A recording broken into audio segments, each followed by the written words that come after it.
Bienvenue dans cette nouvelle analyse. On a, je pense, tous connu ça.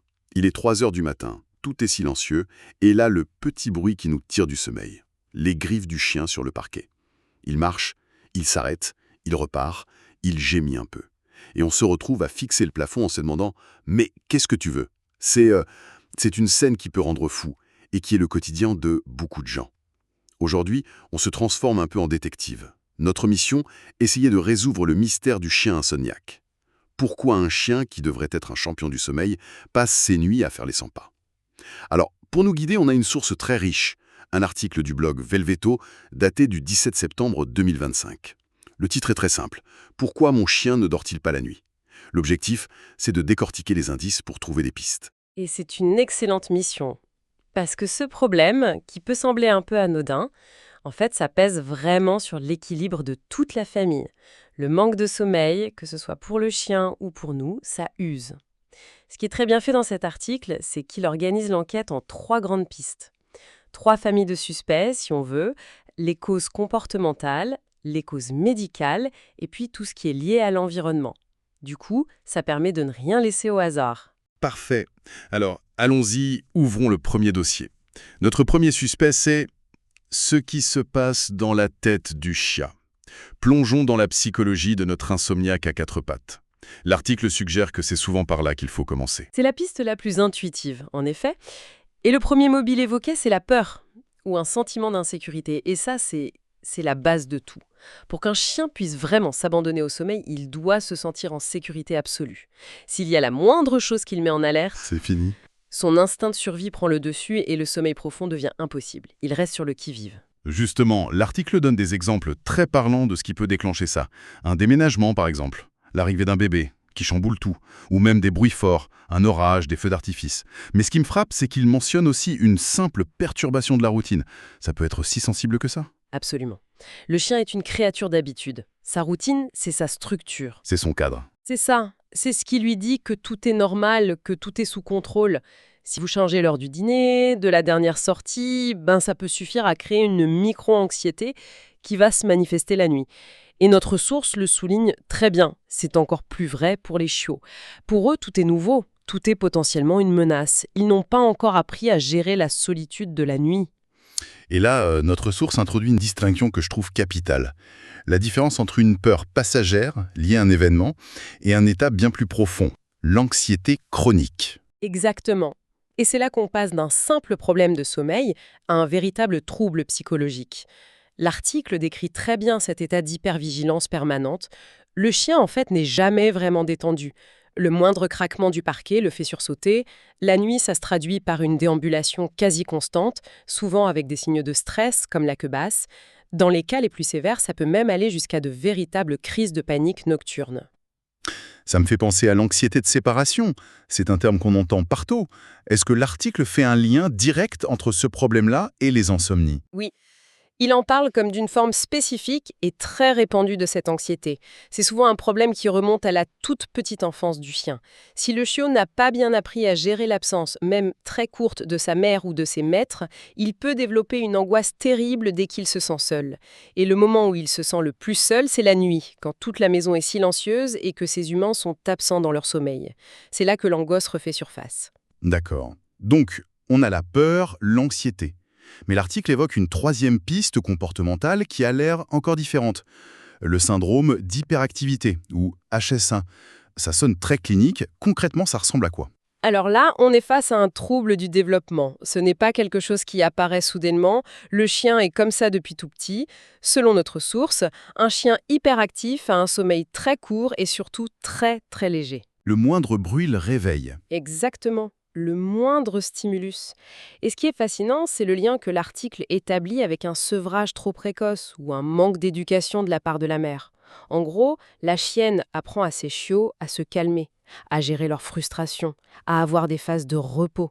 Si cet apprentissage n'a pas eu lieu, le chiot devenu adulte ne sait tout simplement pas comment s'éteindre pour entrer dans un sommeil profond. Ok.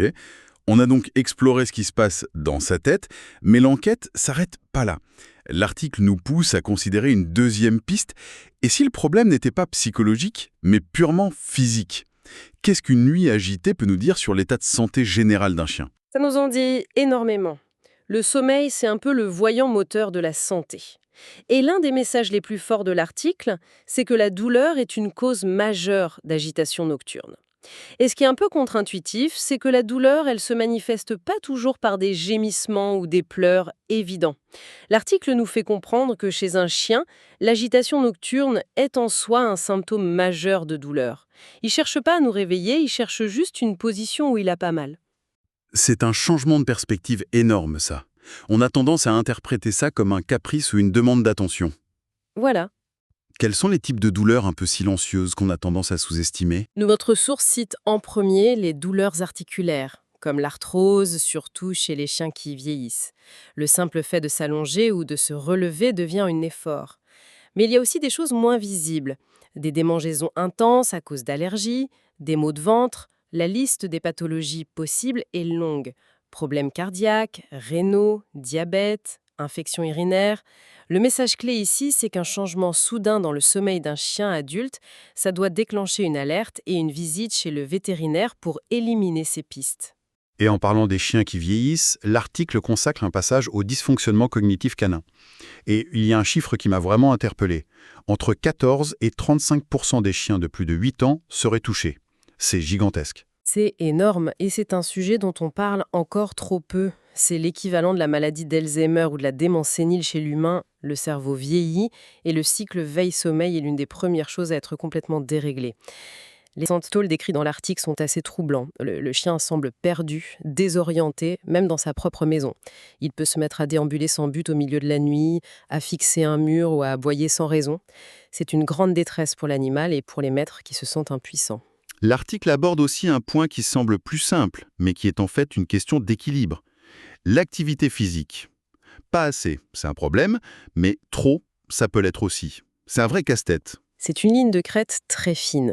Le cas le plus évident, c'est le chien qui n'a pas assez bougé. Il arrive le soir avec un surplus d'énergie, il est comme une cocotte minute. Il peut pas dormir. Il peut pas dormir parce qu'il n'est tout simplement pas fatigué. Mais l'inverse est tout aussi problématique et on y pense moins. Une journée surstimulante, avec trop de jeux, trop d'excitation, surtout juste avant le coucher, ça fait monter le taux de cortisol, l'hormone du stress. Le chien est câblé, il est énervé et il n'arrive pas à redescendre pour trouver le sommeil. Et quelle est la recommandation de l'article pour trouver ce juste milieu? Pour avoir un chien qui est bien fatigué, mais pas surexcité? La source préconise un équilibre basé sur la régularité. L'idéal, ce serait 2 vraies sorties par jour, d'environ 30 minutes, des sorties où il peut renifler, explorer, se dépenser, et ça complété par des séances de jeu à la maison, mais en évitant les jeux de lancer de balles très excitants juste avant d'aller au panier. On privilégie plutôt des activités calmes en soirée, comme des jeux de recherche ou de la mastication. Bien. On a exploré la tête et le corps. Mais l'article nous rappelle quelque chose de fondamental. Parfois, la solution, elle n'est pas dans le chien lui-même, mais juste sous nos yeux, dans son environnement direct. C'est le 3e grand dossier de notre enquête et il est crucial. On cherche des causes complexes et parfois, le problème, c'est juste que son lit n'est pas confortable. C'est aussi simple que ça. L'article est très pragmatique là-dessus. Un panier trop dur, trop mou, trop petit. Ça semble évident, mais combien de fois on y pense vraiment? Et l'emplacement du panier aussi, c'est un point clé. Je comprends l'idée d'éviter un lieu de passage, un couloir, mais beaucoup de gens disent que leur chien est plus heureux au pied de leur lit. Est-ce que l'article fait la distinction entre un lieu de passage qui dérange et une proximité qui rassure? C'est une excellente question, parce que c'est tout l'enjeu. L'article ne dit pas qu'il faut isoler le chien. Au contraire. Pour un chien anxieux, être confiné seul dans une pièce, ça peut être la pire des choses. Le bon emplacement, c'est un compromis. Un coin tranquille, à l'abri des courants d'air et du passage, mais d'où le chien peut quand même sentir la présence de sa famille. Un coin du salon, par exemple? Voilà. Ou de la chambre, si ça convient à tout le monde.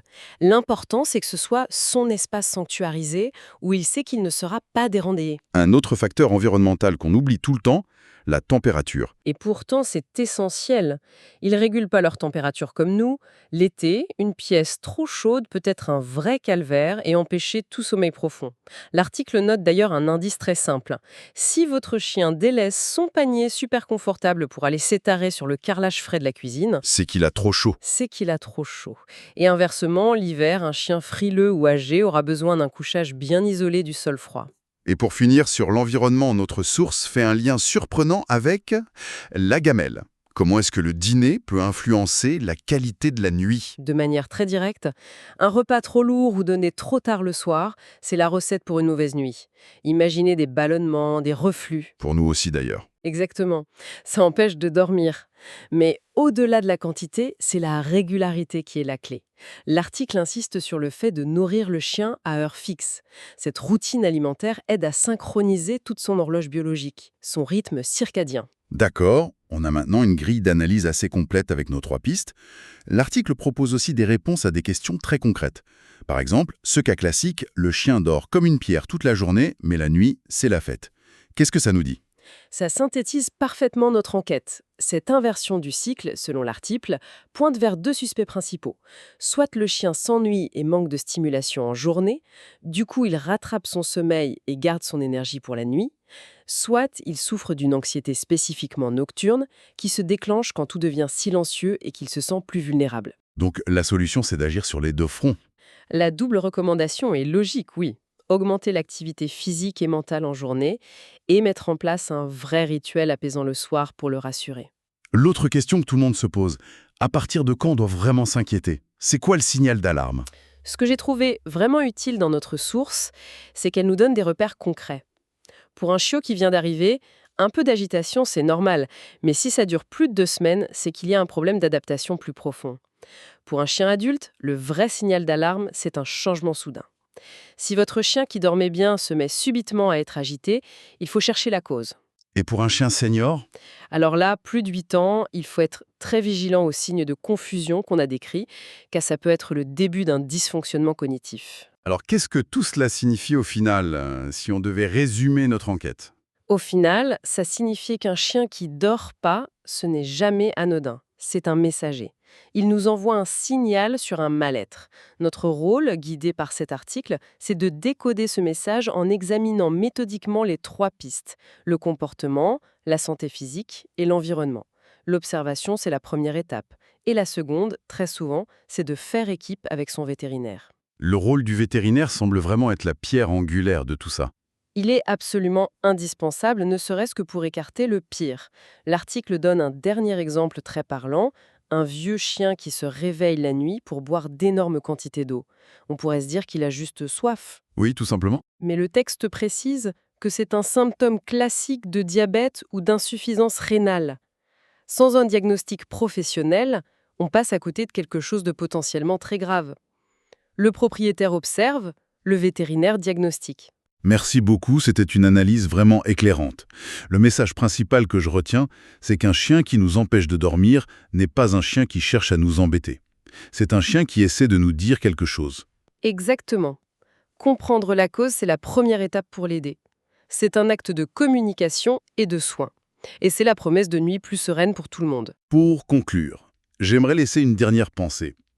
L'article nous rappelle qu'un chien dort entre 12 et 14 heures par jour. C'est une part immense de sa vie. On a passé ce moment à analyser son comportement, à essayer de le comprendre, mais je voudrais retourner le miroir. Voici une question à emporter. Que révèle notre propre réaction face à ces nuits agitées? Notre impatience, notre inquiétude, notre colère ou au contraire notre empathie sur la nature de notre lien avec cet animal et sur notre capacité à écouter un langage qui se passe de mots.